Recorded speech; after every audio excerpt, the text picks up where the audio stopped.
Hello, എല്ലാവർക്കും നമസ്കാരം. അന്ന് വളരെ ദൂരെ നിന്നും കുറേ ആളുകൾ ഒരു പെൺകുട്ടിയെ കല്ലെറിഞ്ഞു കൊണ്ടുവരികയാണ്. ഒരു ഗ്രാമം മുഴുവനും അതിശക്തമായി ഇളകി. അവൾ ജീവരക്ഷയ്ക്കായി ഓടി. അവളുടെ ശരീരം മുറിവേറ്റു. അവൾ വീണു. അവൾ വസ്ത്രങ്ങൾ വാരിപ്പിടിച്ചുകൊണ്ട് ജീവരക്ഷയ്ക്കായി അഭയത്തിനായി ഓടുകയാണ്.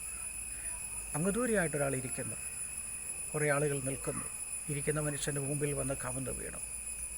വന്നതായിരിക്കുന്ന ആളുകൾ കല്ലേറ് നിർത്തി ഇരിക്കുന്നയാളോട് ചോദിച്ചു, ന്യായപ്രമാണം അനുസരിച്ച് ഒരാളെ പിടിച്ചാൽ അവരെ കല്ലെറിഞ്ഞു കൊല്ലണമെന്നാണ് നിയമം. നീ എന്ത് പറയുന്നു? അതെ, അത് യേശു കർത്താവാണ്, യേശുദേവനാണ്. യേശു അവരോട് പറഞ്ഞു, നിങ്ങളിൽ പാപം ചെയ്യാത്തവർ ഒന്നാമതായി കല്ലെറിയട്ടെ. ആരും കല്ലെറിഞ്ഞില്ല, ഇട്ടിട്ട് പോയി.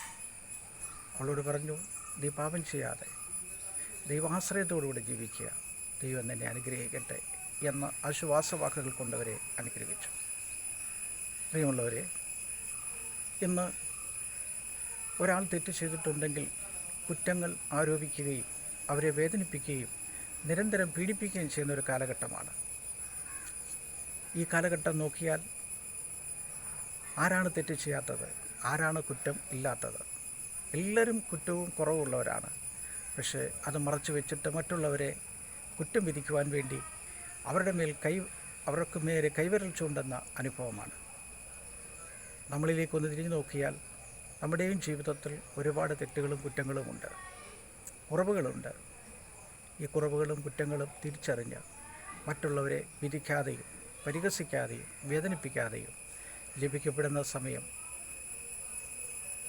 സാമൂഹികമായും സാംസ്കാരികമായും ആത്മീയമായും സമൂഹത്തിന് വ്യക്തിമുദ്ര പതിപ്പിച്ച് നല്ല ജീവിതം നയിപ്പാൻ നിങ്ങളെ ഓരോരുത്തരെയും ശക്തീകരിക്കട്ടെ.